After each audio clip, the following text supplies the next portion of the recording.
আমাদের যদি কোনো ভুল হয়, অপরাধ হয়, তাহলে সেই ভুলের শাস্তি বা সংশোধনের সুযোগ আপনারা আমাদেরকে দিবেন। এবার শিক্ষার্থীদের কাছে হাতজোড় করে ক্ষমা চাইলেন তথ্য ও যোগাযোগ প্রযুক্তি বিষয়ক মন্ত্রী জুনায়েদ আহমেদ পলক। দেশের এই পরিস্থিতিতে শিক্ষার্থীদের উপর পুলিশ, র্যাব এবং সেনাবাহিনীর ধ্বংসলীলা চালিয়েও শেষমেশ শিক্ষার্থীদের মতো দামাল ছেলে মেয়েদেরকে কোনোভাবে থামাতে পারছেন না দেশের সরকার। তাদের 9 দফা দাবি মানতে নারাজ সরকার। এদিকে জুনায়েদ আহমেদ পলক জানান, দেশের এই পরিস্থিতিতে যদি শিক্ষার্থীদের উপর কেউ জুলুম করে থাকে তবে সেটা আমরা মন্ত্রী, পুলিশ, র্যাব সহ সেনাবাহিনী। এখানে আমাদের মাননীয় প্রধানমন্ত্রীর কোনো দোষ নেই। তিনি সর্বদা ব্যাকুল হয়ে আছেন শিক্ষার্থীদের প্রাণ নিয়ে। এদিকে তিনি আরো জানান, এতে যদি শিক্ষার্থীরা আমাদের শাস্তি দিতে চায় তবে আমরা সেটা মাথা পেতে নিব।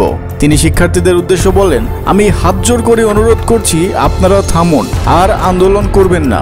তো বন্ধুরা, আপনাদের কি মনে হয়, এভাবে ক্ষমা চাইলে কি এই শত শত প্রাণের মূল্য হবে, অথবা আমাদের উচিত মেনে নিয়ে দেশের শান্তি শৃঙ্খলা ফিরিয়ে আনা? কমেন্ট করে আপনার মতামত জানাতে ভুলবেন না।